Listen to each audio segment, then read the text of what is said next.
the listing agent called me because she used us, and she said every time somebody comes to look at the house, they couldn't sell the house because it smelled. And so we went in there. She called us, asked us to come try to find it. And everybody thought it was a sewage pump, just putting out the odor, but it wasn't that. Went into the crawl space part, and it was like an ecosystem down there. It was just... So welcome to Selling in Idaho. We have a special guest today, and this is David from Bent Nail. How we doing? Welcome. Thank you. Yes, and we've been using his company since I was a new agent. I remember when you came in, when I was getting my real estate license here in Idaho, you and Jamie came in and talked about the importance of inspections. I'm like, that's going to be my guy. Okay. Was that at BRR? I can't remember. No, it wasn't. It was, I think, one of the Idaho schools in Boise. Yeah. We used to do those all the time. Trying to get, that's good to hear. And you were talking about thermal imaging and all that. So why don't you tell us a little bit about your company first and how many inspectors you have and how long you've been doing this? Okay. I've been doing inspections since 2006. Bent Nail started in 2008. And then probably around 2012, I started hiring inspectors because I just got too busy to do it all myself. So right now we have 8 inspectors, 3 people in the office. We have 2 managers, a manager inspector that takes care of the day-to-day of the inspectors, and he inspects themselves. And Jamie, our office manager, who pretty much runs the company. She's awesome. And it wouldn't be possible without everything she does. Oh, that's great. Well, in Selling in Idaho, we're trying to explain to sellers why it's important to have a pre-listing inspection. And can you explain some of the inspections that you do today? Obviously you inspect the house, but where you inspect it, and then additionals that we can add on too. Okay. In Idaho, we inspect mostly in the Treasure Valley. We go up to McCall, over to Payette. Got a guy up in Garden Valley right now. So we go all over the Treasure Valley in this area.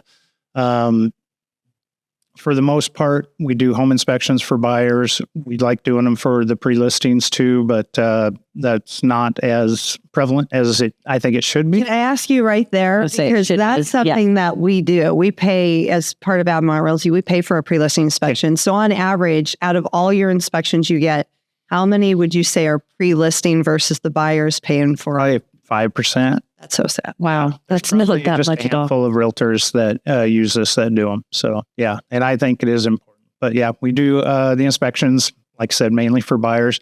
But we do we do sewer scopes, radon. Trying to think of all of them. Sprinklers. We do sprinklers during the summertime, things like that. We have a pest inspection that we do, but it's a third party, so we just basically broker that. And then I think that's it for right now. Yeah. But if we need more inspectors, say roof inspector, we need a plumber, we need anything else, you guys have a list of people we can go to. And that's on every inspection report, but we do have a list, but it's on the last page of the inspection report. It's, after the inspection kind of a thing. And we have a whole list of vendors that we trust, that we've vetted, run through. We think they're reasonably priced and do a good job. And if you can't test, say, in the wintertime I would say for AC or something, then it's probably really good for us to get a home warranty. Yeah, something like that. Yeah, because there's certain things in the wintertime we can't check. AC is one of them. Sprinklers, obviously, you can't check, and most of them are blown out, and irrigation's off. So things like that. Oh, and if most of you at home don't know about blowout, what happens is there's a high pressure. Do you recommend somebody for that? Because there's so many guys around the valley. I don't know if we have a sprinkler company we recommend, and I believe they do that. But yeah, it's very important to do that. Make sure they're blown out so you don't get frozen pipes, things like that. And when you go to turn on your sprinklers in the spring.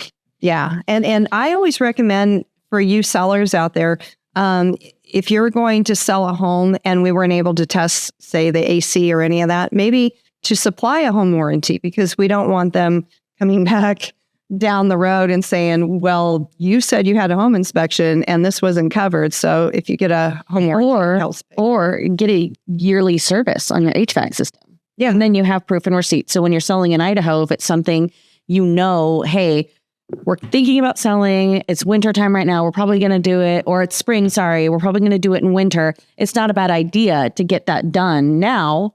And then you have the receipt to show, hey, in spring, I got it serviced, checked, and this is what it said. So a sprinkler blowout basically is when it's a high pressured mechanism that pushes air through there, right? And then it's usually just an air compressor. They'll hook that up to where a faucet or somewhere on, usually if there's irrigation, there's usually a valve or a hose provided for that. And they'll just run air through the system and then open up the stations individually, and it just blows everything out. Okay, I gotcha. Yep. So if I have a seller and I've done pre-listing inspections with you, they test for thermal imaging. This is the coolest thing. I love the thermal. That's what I'm like. Yeah, the thermal imaging. They are my inspector. Because thermal imaging, you guys have probably watched my other podcast where we actually found a leak, and I was a new agent and I was biting my nails, but I trusted them that there was a leak. And sure enough, there was a drip. Yeah. Thermal imaging has, it's not part of a standard home inspection. So we do add it on. Some inspection companies upcharge for using that. We just like it as part of our home inspection because it helps us find so much stuff that we wouldn't be able to see. Like that, a hidden leak, from an upstairs bathroom, shower, missing insulation. I was just going to say roof leaks. Yeah, I could tell you stories about the missing insulation ones, which maybe we'll get into, but yeah, it's uncovered so much stuff. At a roof one time, I did the inspection. It was back in the day, but did the roof, no issues, no problems. Going through, last thing I do when I go through the house is go through with the thermal imaging scan, and found a little blue mark on the ceiling indicating it was wet, and kind of threw me. Went back up on the roof, and it was hard to find, but a plastic roof vent, or not a roof vent, but for a ceiling fan for a bathroom. And it was just a little tiny crack. And whenever it rained, it would drip down in that and go through. So it's just those hidden little things that we uncover. Like we talked about with the insulation, we did a house. The lady was actually selling the house because half of her house was always so hot or so cold she couldn't stand it. She wouldn't even sleep in her master bedroom anymore. Oh my gosh. It was so cold. And there was no attic access on that side of the house, so nobody could get into it. And I guess she had somebody out. They re-insulated the exterior wall because they thought there was no insulation in the exterior wall. So, drilled holes and added extra spray foam in the walls. But it turned out, and she didn't tell me any of this before. I'm just going through the house, doing the thermal imaging, and, going to the master bathroom and bedroom and see they just light up, because it's a warm day. So it's over 100 degrees in the attic. Oh my gosh. And I'm like, have you ever had, any issues in your bedroom? Is it hot in there? She goes, so she told me the whole story. She's like, well, that's why I'm selling the house. I can't stand it. Oh. And I'm like, well, you have no insulation up there. So and she's like, so you talked her out of selling the house, and then agent fired you, and then okay, so we know why he didn't get that one back. Yeah, we never know that stuff afterwards. But yeah, she was kind of shocked, so it was funny. Well, that's interesting too, though. So it's not just for moisture either, though. So it's going to see anything. Basically, what it is, and sometimes it is. Because basically a thermal imaging just picks up temperature differences. So, usually if there's a leak, the house pretty much ambient temperature is whatever you keep it at your setting, 70 degrees or so. And so if you're running cold or hot water, it'll show up as a different color. Same thing. If it's 100 degrees outside, it's 140 in your attic. And so if there's no insulation, that's going to show through because it's a different temperature. The tough part with thermal imaging is spring and fall when it's 60 degrees outside and 65, 70 in the house. Now, trying to catch the cold leaks or the cold areas. Yeah, or anything like that, because the temperature outside is the same as inside. And so it's harder to pick up those differences. And I also love that you guys back your quality. I mean, there's been very few, but there has been incidences where something was missed. Oh yeah. And you guys were able to like, okay, that's on us. So Yeah. We like I said, we back our inspections. Everybody's human. Everybody's going to miss things. You could send 2 people through the same house and they should find all the major stuff the same, but there's always going to be a few things that somebody sees and somebody else didn't see. But if we miss something, they call us back. We go back out and look at it. And if it's something we should have caught, then yeah, definitely we'll either help fix it, refund their money, whatever it takes to make them happy. yeah. That's just part of doing business. There are some things we can't see. We can't do or destructive tests in the house. We can't open up walls, pull up flooring, things like that. Sometimes it's tough if it's an occupied house. We can't move the people's furniture around. They might have a closet that's stacked to the roof with everything, and you can't get to electrical panels, things like that. And yeah. then, they move out. Now the house is vacant, and then the buyers, come back in, and now it's all exposed, and, they might find something that we didn't see that, maybe they feel like we should have, but at the same time, we always have to look back at the pictures and see what was there and why we didn't. And some things that you can't see, one being radon. I don't do radon testing for my pre-listing inspections. It's more for a buyer.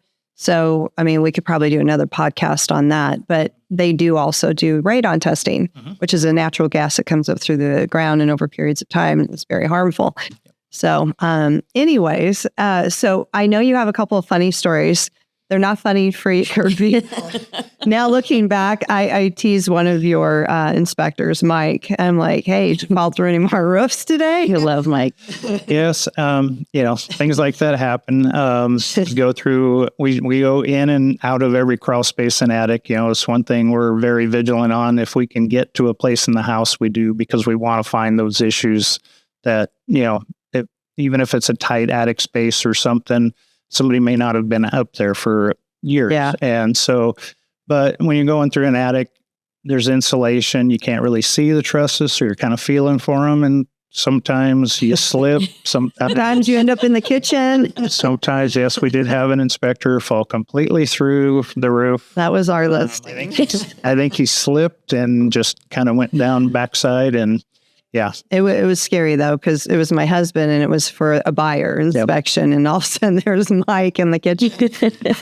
I was like, how'd you get here? Luckily he was okay. And he's still doing our inspections, yep. But yeah, we have 8 inspectors and including me. And I don't think any of us have not at least stepped through a ceiling at some point, because it's like... and just for you sellers, they will repair if this happens. Yeah, we have a very good sheetrock guy.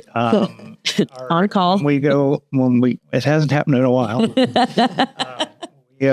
He is very good. And the people that own the house are very shocked that when he's done, they can't even tell it was there. So, oh, good. Yeah. So the reason that we want to talk about in selling Idaho, all these homes is like, it's the 4-letter word that I talked about before, mold. So when we find that have you noticed that a lot of deals, I know what has happened with us, a lot of people bounce. So they get so scared because they're coming from the West Coast and they hear mold and they run. Do we even have black mold? It's not as prevalent as other areas that have higher humidity. It's usually blacker, but I don't think it's that type. But the dangerous. Yeah. And it's usually, unless there's around here, it's basically because there's been improper ventilation of an attic, or a crawl space or a water leak somewhere. And if it's a water leak, it's usually a pretty isolated area. But, so those are the bigger things that can cause people to walk away from a deal. So, yeah. Yeah, I think that's probably one of our top ones.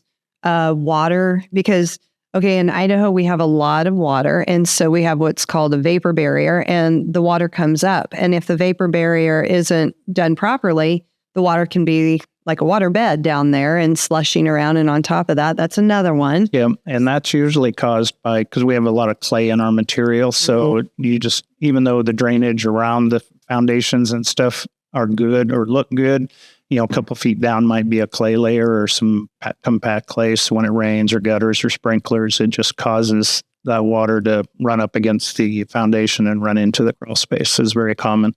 That's probably the most common thing we find in an inspection. Yeah. And before we scare everybody, I think on another podcast, what we should do is talk about, can you come back tomorrow? Because what I want to talk about is how to remediate all those things. I mean, you guys don't personally do it, but I know you come back and re-inspect to make sure it was done properly. Yes. So we've got microbial growth is a problem. We have water in the crawl space. You've had rotted trusses before. Oh yeah, it was rotted trusses. They said, oh God, I think they said it was from termites. Yeah, I didn't even know we had termites here. Yeah, it was the craziest And it thing. looked like it was ground termites or something, like a pile of them. Have you seen that? It's very, very rare here. Good, you got the rare one. Yeah. And typically it's, I don't know where the house was, but typically it's Payette. That was Caldwell, right? It was Caldwell. Yeah. And I think, I want to say, What was the age of the house? oh, Super old. Yeah. older than time itself. Yes. And I believe Mike, God love him, I saw him go down underneath in that crawl space in a space probably this big. And he put his full suit on. He went under there. Military style. He did. He did. And me, I'm like, you could not pay me enough money to go in that crawl space. But he actually said he thinks it was brought. So the old, time ago, actually brought the termites maybe in their suitcase, maybe in some of the wood when they built it. Yeah. He said it's so rare to find them that they were actually brought to the home. And usually we see them on older homes because, if there was a leak at some time or things like that, the wood gets soft and that's like their perfect thing. Or They survive the cold in the winter. And that's exactly why we don't usually have them here. But,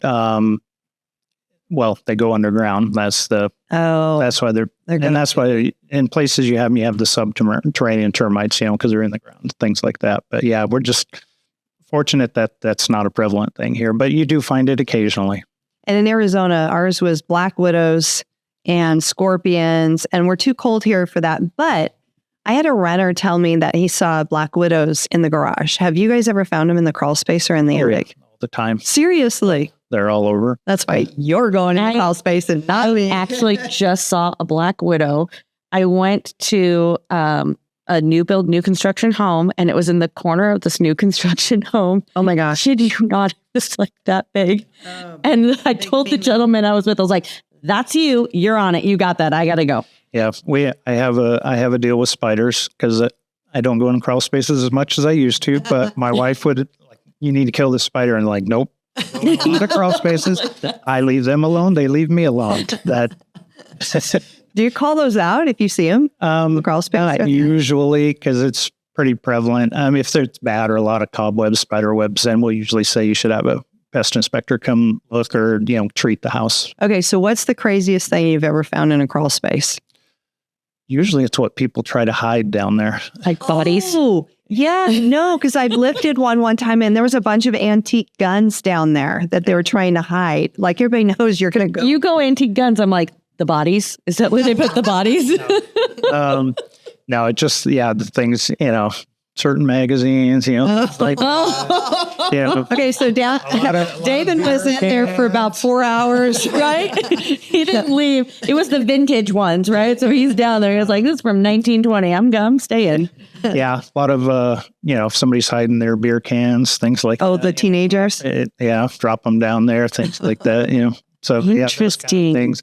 Probably 2 or 3 times we found it. They're not funny, but where the main sewer line's not even hooked up. So yes, I've heard of that. Done it on a brand new construction, and on one house that was 4 years old. So, and that was up in Emmett. Luckily, the ground was very sandy, so everything wasn't terrible, but oh my gosh, it was bad. Oh my gosh. So, like the toilet, I've heard of the sink not connected because we found one of those, and they never really ever used it. But I remember some story about that, and it smelled weird in the house, and no one could ever figure out what the smell was. That was a different one.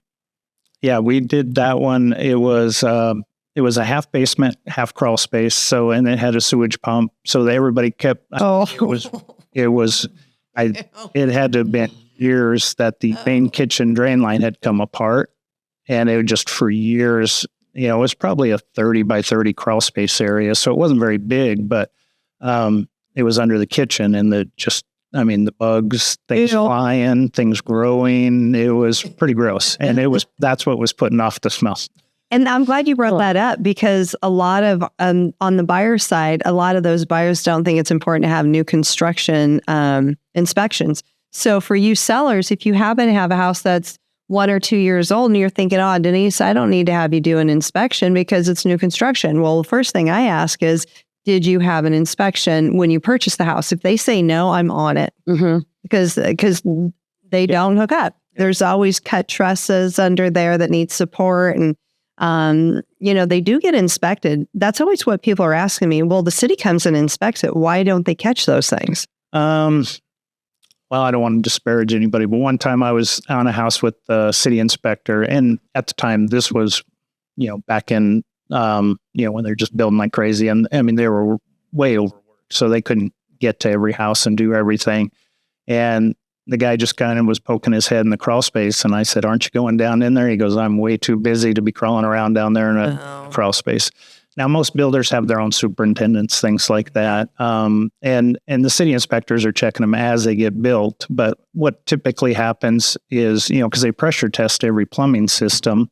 But typically what happens is like the toilet or the main shower or something just never got hooked up. So when they pressure test it all, it's still pressure test. It's perfect. It's in the crawl space. But the toilet didn't get hooked to that system. So for a year or 2 years, which we found, the main master toilet's just draining into the crawl space or, or the main shower, it's those kind of things. So if you didn't get an inspection when you bought a new construction, which I still advise, it's always important, you have a 1-year builder warranty inspection that you can do. So, we do a lot of those. I guess the bottom line here is, even if you don't use Admont Realty, and which we pay for the inspection, make sure you have one, or you have whoever you hire get an inspection, and whether it be Betnell or somebody else, make sure they're really qualified to do this as well. Yeah, because the last thing you want is to be under contract on your home, list it or selling it, and then find out that your kitchen sink has been draining in your crawl space for 5 years. Exactly. That's not fun. That's not good. That's no good. No. Well, do you mind coming back? Because I'd like to hear a little bit more about some other topics that we had that we didn't get. Yeah. Yes, because I want to talk so badly about the AC units and the dogs. That sticks in my brain. And I can't get it out. I can't get it out. So that's got to be discussed. Okay. So come back again. And we appreciate you coming on our podcast and selling in Idaho. We really enjoyed helping you. It's fun. Okay. So everyone out there, we'll see you on our next podcast. This is Denise Admont. Delise Sardina. Davis Brown with Betnell. I'll say that 12 times fast. Denise, Delise, David. See ya.